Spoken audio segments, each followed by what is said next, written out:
اجمعین اما بعد، میں اور آپ سب حضرات یہاں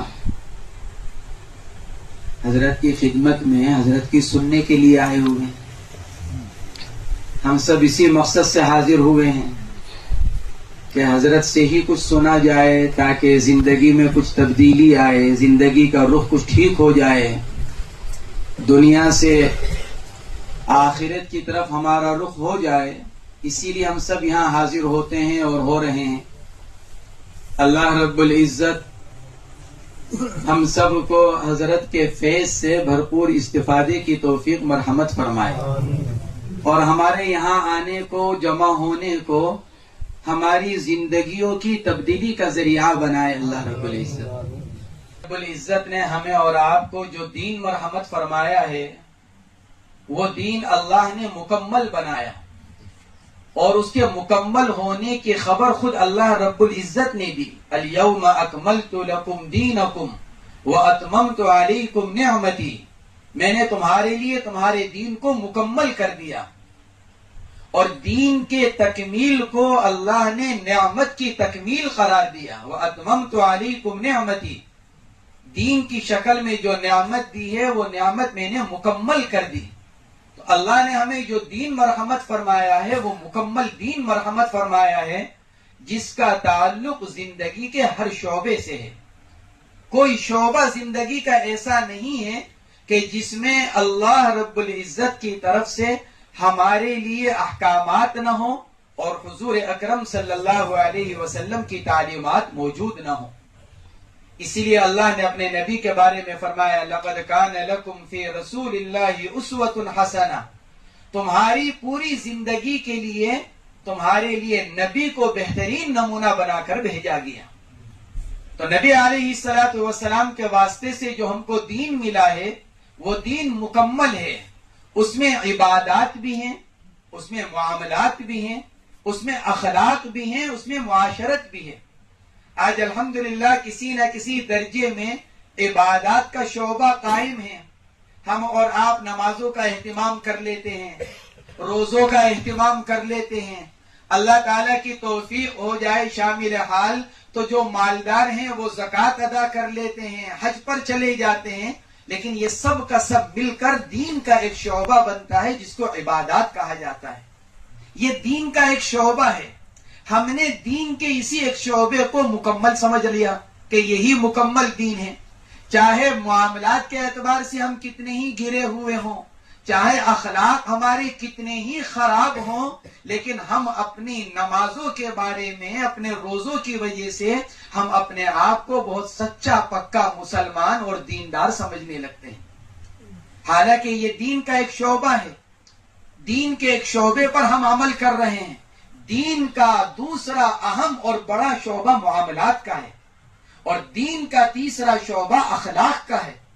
بعض علماء کرام نے لکھا ہے، اللہ رب العزت کے جو احکامات زندگی سے متعلق جو اللہ نے نازل فرمائے ہیں، صرف ان کا تہائی عبادات سے متعلق ہے، بقیہ 2/3 کا تعلق معاملات اور معاشرت سے ہے، اخلاق سے ہے، اور وہی ہماری زندگیوں سے نکلا ہوا ہے۔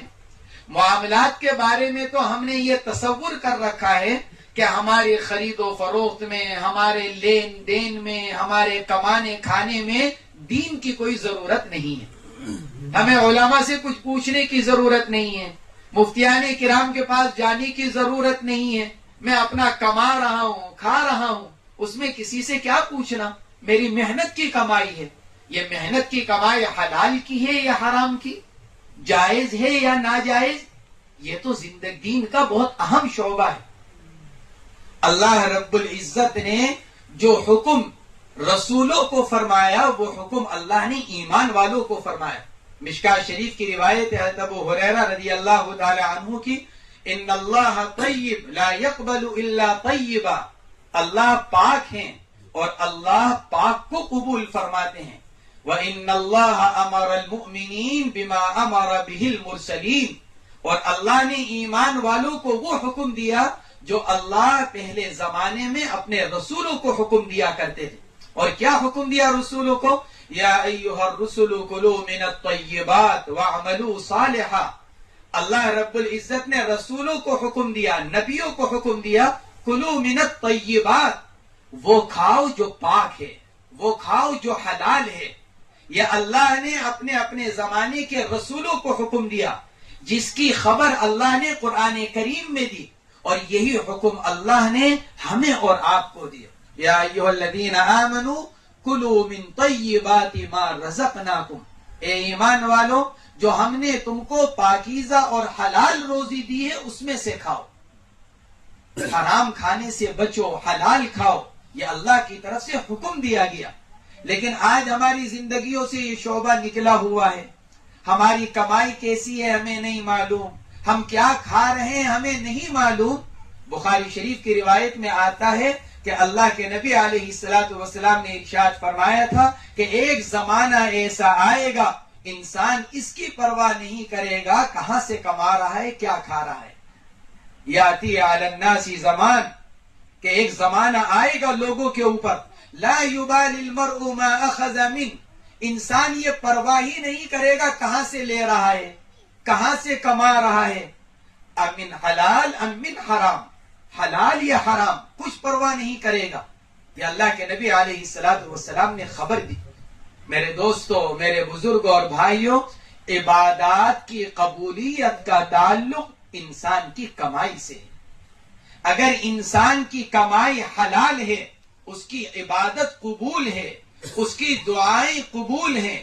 اور اگر انسان کی کمائی حرام ہے، کیسی ہی نماز پڑھ لے، کیسی ہی دل لگا کر دعائیں مانگ لے، اللہ کے یہاں اس کی کوئی عبادت قابل قبول نہیں. سعد بن ابی وقاص رضی اللہ تعالی عنہ نے حضور اکرم صلی اللہ علیہ وسلم سے ایک مرتبہ عرض کیا، ادعو اللہ لی ان اکون مستجاب الدعاء، یا رسول اللہ میرے لیے یہ دعا کر دیجئے کہ میں مستجاب الدعاء بن جاؤں. جب میں کوئی دعا مانگوں تو اللہ میری دعا کو قبول کر لے.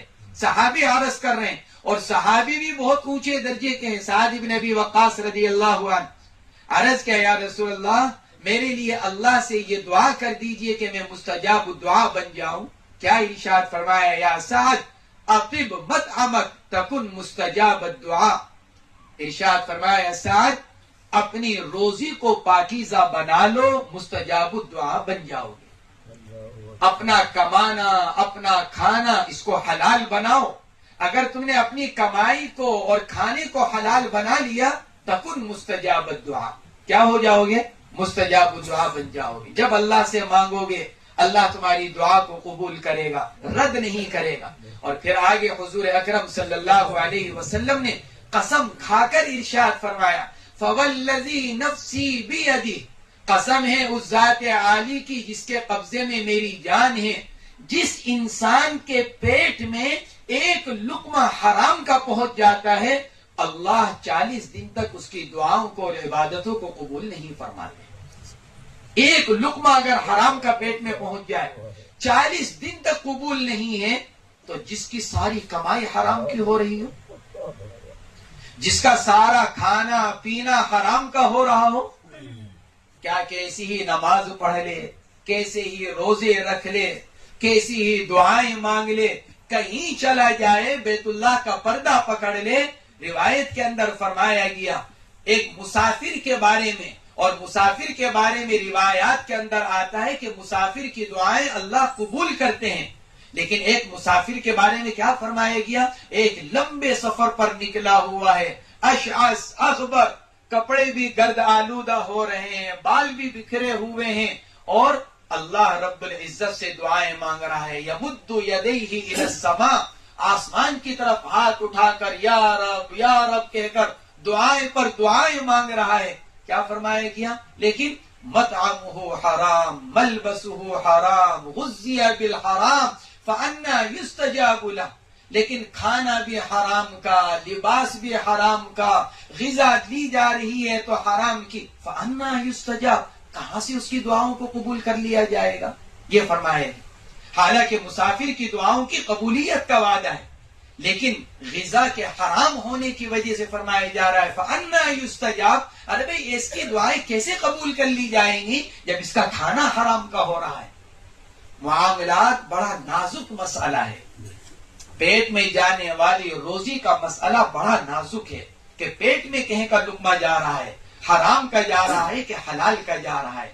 حضرت مولانا محمد یوسف صاحب رحمت اللہ علیہ نے ایک مرتبہ بیان کے اندر ارشاد فرمایا تھا، لوگ یوں کہتے ہیں کہ پہلے کچھ کما لے پھر دین سیکھیں گے.